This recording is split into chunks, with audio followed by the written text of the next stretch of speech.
O desenvolvimento de um personagem é um processo para construir a sua personalidade, sua história, seus objetivos e seus pontos fortes e fracos. Além disso, a gente também pode acompanhar a criação do arco desse personagem, que vai transformá-lo no decorrer da história, e vai ser essa mudança que vai fazer a gente perceber que ele saiu de um ponto e foi para outro. E existem milhões de exemplos de personagens com um desenvolvimento impecável em várias mídias. Animes, quadrinhos, mangás e nos jogos também. O Arthur Morgan é um ótimo exemplo. E na minha opinião, um novo nome vai se juntar a esse. Eu tô falando do Kratos.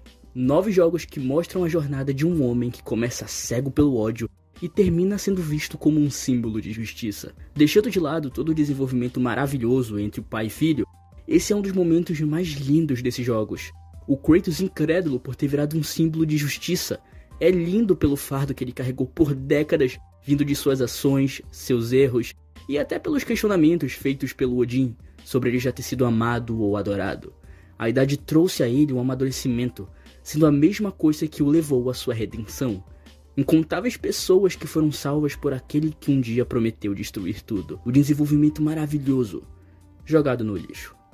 Tudo pelo saudosismo e pela incapacidade de entender não só a história do jogo, mas também a mensagem dela. O que fizeram com Kratos? Enzo Kratos. O filho dele parece a Branca de Neve, mano. Agora o jogo é falar com os bichinhos, fazer um amigo esquilo, desobedecer o pai e bater devagar. Começando pelo começo, logo de cara eu já achei meio confuso porque ele abre o vídeo reclamando, porque o Atreus fala com animais, tem momentos com o esquilo falante, e isso não tem nada a ver com o que o God of War era e representava. E no outro vídeo, ele explica que o ponto dele não é só a forma como o Kratos foi representado, mas também os outros deuses, e a forma como a mitologia nórdica em si é apresentada e representada. A maneira que os deuses da mitologia nórdica nesse jogo foram apresentados é ridícula, cara. O melhor ali foi o Thor. Odin é um símbolo da sabedoria e intimidação. O cara virou um vilãozinho de história em quadrinho. Mas eu fiquei meio confuso nessa parte porque meio que ele acaba se contradizendo. Porque o Atreus é o Loki e ele fala com animais, isso é do personagem. Na mitologia nórdica o Loki faz até mais do que isso. E não são meros bichos que ele fala, não são só lobinhos. A maioria são representações de lobo da mitologia. Então nessa parte eu não sei se foi ironia ou simplesmente ele não tinha conhecimento desse fato do personagem. E o esquilo que ele reclama não é simplesmente um bichinho fofinho, ele é um esquilo que corre acima e abaixo na árvore do mundo, a Yggdrasil, espalhando fofocas. E você pode ver ele em um manuscrito iluminado do século XVII. Esse desenho ele mostra o símbolo em torno do qual toda a mitologia nórdica está organizada, a famosa Yggdrasil. A árvore ela é povoada por várias criaturas temíveis. E no canto inferior esquerdo tá o esquilo que ele conversa com o Atreus, porque ele é um personagem da mitologia nórdica, sabe? Parecendo um cachorro com chifre saindo direto da testa. Então qual o sentido de você reclamar sobre como eles mostram alguns seres da mitologia nórdica e logo depois reclamar porque eles mostram um ser da mitologia nórdica de forma fiel? E ele não reclama sobre a forma como o esquilo aparece, mas sim da aparição dele. O que irritou mesmo, cara, foi colocar em várias situações fofinhas, amiguinho do esquilo de tapa-olho, e um jogo que é como se fosse o Mortal Kombat mitológico, só que com campanha. O Amadeus esquece que God of War não é um jogo de terror, mas sim um jogo sobre mitologias, e a mitologia nórdica é bem rica e vasta nesse sentido. Existem milhões de seres e criaturas em vários reinos, então fica difícil levar esse argumento dele a sério, porque parece só uma pessoa muito chata que quer um jogo chato e repetitivo. Qual é o sentido de ser tudo monstro assustador, sabe? Deixar de mostrar algumas criaturas da mitologia, mostrar o quão rica é a mitologia nórdica, simplesmente porque não é um monstro assustador e não casa com God of War? Não tem graça, sabe? Fica muito mais legal e muito mais estimulante para o jogador ao ver que existem reinos diferentes, com criaturas diferentes. Desde uma cobra enorme que veio do futuro a um esquilo fofoqueiro. Existem histórias na mitologia onde o Loki tem filho com um cavalo. Então qual é o quesito dele pra julgar essa representação dos deuses? Sem falar o que fizeram com o Tyr, né, mano? Acho que o Tyr foi um dos piores e mais escrotizados nessa história. A parada não é a violência, e sim a fidelidade aos personagens criados, cara. Ele reclama do Tyr, sendo que nem é o Tyr. Era o Odin que queria enganar o Kratos justamente pra ele não meter o louco e destruir Asgard, já que ele tem uma história. O que mostra que apesar de tudo, o Kratos ainda era temido pelo seu passado. Mas caso ele esteja se referindo ao verdadeiro Tyr que a gente só encontra no final do jogo, ele não foi retratado de uma forma ruim. Eu confesso que eu fiquei meio decepcionado porque ele não tem muito tempo de tela, mas eu não sei de onde ele tirou aquelas informações para falar daquela forma.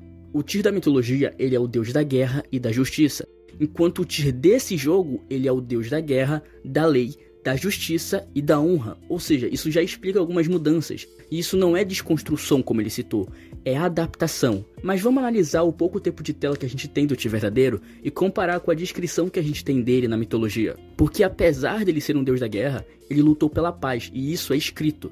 E para completar o que eu tô falando, vamos para alguns trechos. Abre aspas. Com coragem e honestidade, ele usou sua sabedoria e poder para parar as guerras em vez de começar. É dito que seu conhecimento é muito elevado e ele costumava partilhá-lo com outros. Dizem que as Valquírias, as grandes guerreiras encarregadas de levar os caídos aos salões de Valhalla, precisavam da aprovação de Tyr. Fecha aspas. Então, reparem nos diálogos que a gente tem do Tyr verdadeiro, comparem com o Tyr falso e juntem isso ao que eu acabei de ler. É tão simples. Ele não fica assustado ou demonstra medo como a versão falsa de Odin. Então eu genuinamente não entendi essas críticas ao Tyr, porque no pouco que a gente vê sobre ele, é um personagem que transmite calma, elegância e sabedoria em suas falas. E sobre o Odin, eu genuinamente acho que ele usou como referência o Odin de adaptações, mas não da mitologia nórdica.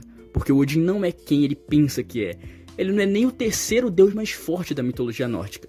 Realmente ele é bem parecido com o do jogo. Um velho sábio que só quer acabar com Ragnarok e destruir os gigantes.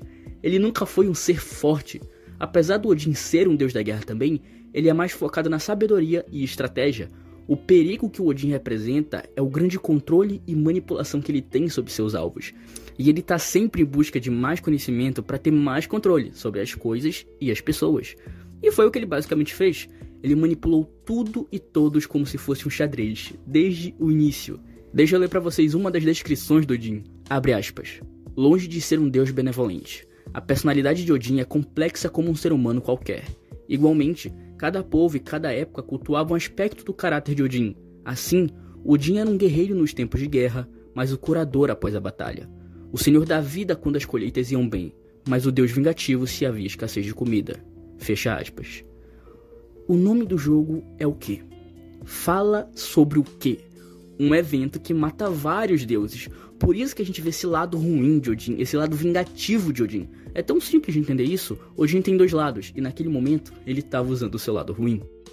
Deus, como boss final, teve muito mais sentido que Odin. Ele compara a luta do Odin contra os Zeus, e pra mim isso não faz sentido algum. Eu concordo que em questão de sistema, eu realmente acho que aquela luta poderia ter sido melhor, mas agora, vendo no quesito história, coloca um mago e um guerreiro pra combater e olha o que acontece. O único mago que eu conheço da ficção que vai pra cima da porrada é o Gandalf. O Zeus não é tão difícil assim. A parte dos clones de Gaia que dão trabalho. O Odin não tem a mesma proposta dos Zeus. O poder dele é conhecimento, não os músculos. Se ele precisa de força bruta ou violência, ele usa o Thor. Ele é obcecado por conhecimento. Então faz sentido ele ser obcecado pela máscara, já que ela oferecia um conhecimento além da sua própria divindade. Basta pesquisar a história do Odin por que ele perdeu seu olho. Foi em troca de conhecimento, o que mostra que ele já era obcecado por isso. E outra, o Zeus só parecia tão forte por, primeiro, ter as irmãs do destino, tanto que o Mimi fala que se o Odin tivesse um poder desses, todo mundo ali estaria 500 vezes mais ferrados. Isso pra não usar outra palavra. E 2, o Kratos ser inexperiente e tá completamente cegado pela vingança. Porque o Kratos do jogo 5 matava os Zeus do God of War 3 e 2 em 25 minutos de jogo. Ah, eu tô exagerando? O Kratos do Gol 2 caiu no bait dos Zeus só porque estava cego de vingança pelos deuses. O Odin teve que enfrentar 3 deuses ao mesmo tempo, enquanto o Zeus só enfrentou um. Ah, Fernando, mas eu acho que faltou isso aqui no Odin, eu acho que ele devia fazer o jogador mijar de medo. Não!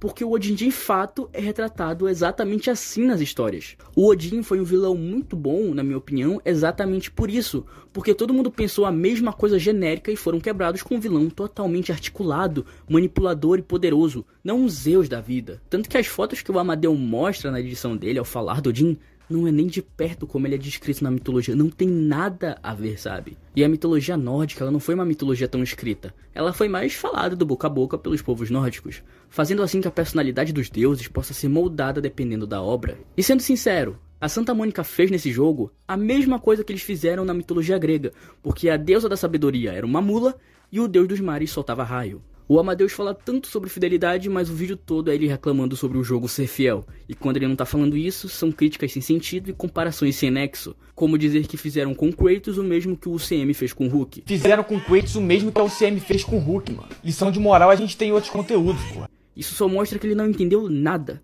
O UCM fez com Hulk algo ruim, porque eles simplesmente jogaram um personagem, sem desenvolvimento, construção e nada desse tipo. Apenas enfiaram um time skip e ponto. Mas esse desenvolvimento do Kratos já havia começado desde o God of War 3. Tem livros, tem HQ dele no Egito, até a gente chegar nesse jogo.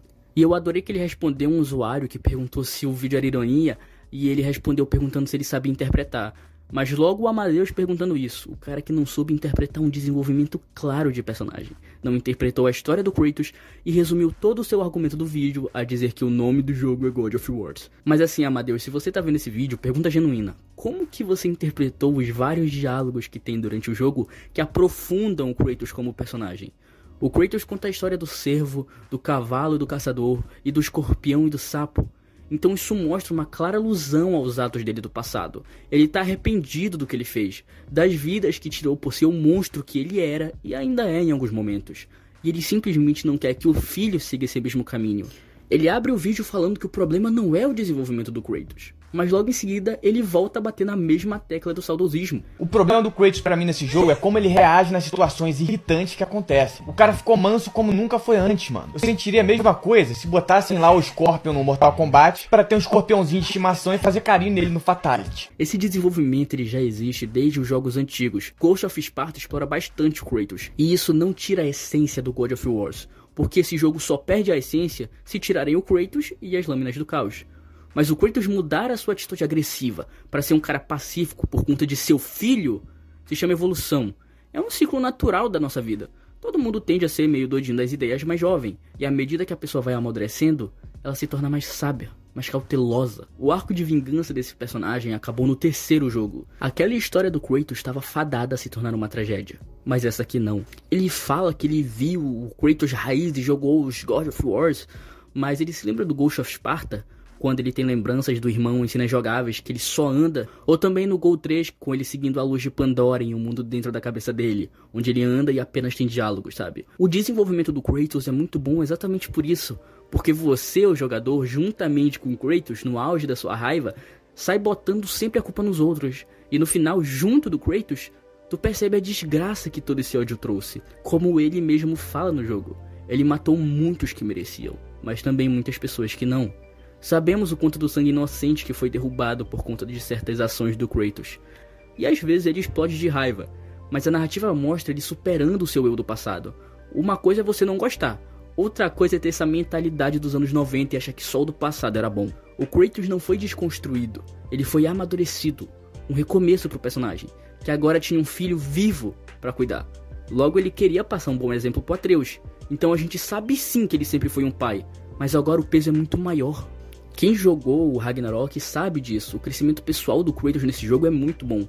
A relação dele com Atreus e a violência, sabe? Até na jogabilidade a gente percebe um desenvolvimento, como por exemplo na adição de formas diferentes de controlar e manipular a fúria. A gente percebe nos diálogos o Kratos tendo um zelo e um carinho pelo filho. E nesse jogo, ele deixa o Atreus passar na frente de obstáculos, mostrando o respeito e o crescimento do Atreus, de um garoto que não conseguia fazer nada sozinho, a um homem plenamente capaz de tomar suas decisões e acompanhar o pai. Então o que eu posso dizer é que o Kratos terminou o que ele buscava. Esses fanboys querem que o maluco continue da mesma forma sem motivo algum, que nem um animal. O motivo da vingança dele foi por causa da morte da família. Então pra que ele vai ser da mesma forma e colocar a vida do único filho em risco? Não tem sentido, ele evoluiu, aprendeu a controlar a raiva dele, mas não significa que ele perdeu o potencial destrutivo que tinha. No jogo mesmo, ele fala que se precisar, ele volta a ser o deus que ele era. E foi contra Heimdall. Em resumo, quem quer um Kratos psicopata e matador desenfreado não quer largar a loucura da adolescência. Pessoas evoluem, amadurecem e o peso da responsabilidade precisa ser segurada. E o Kratos segura ela. Ragnarok mostra o tamanho desse peso e nos leva a refletir sobre um pai de família, que não tem mais o apoio da sua esposa e sofre com um dilema de deixar de ser um monstro para ser um pai, um amigo e um companheiro da única família que ele ainda tem.